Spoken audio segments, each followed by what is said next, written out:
Welcome to Mechanic. Today we have a 2013 Mini Cooper.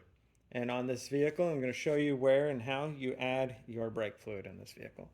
So your brake fluid reservoir is located here under this little flap close to your, on the left-hand side of the vehicle. And then we have our cap here. So we want to make sure that we clean around this cap before we remove it. And then being able to spin the cap off, and then being able to top off our fluid. We have our lines here, the minimum and the maximum, and we add our fluid from a fresh container, and that is a dot for brake fluid.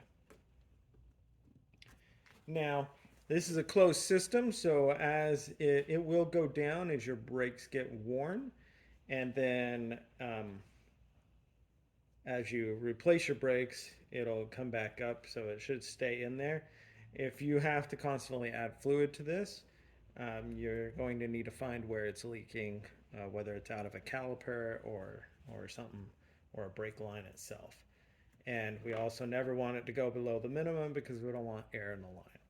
So that's a couple things about your brake system and the brake fluid and how you replace or add brake fluid. Thanks for watching Mechanic, where you can be the mechanic.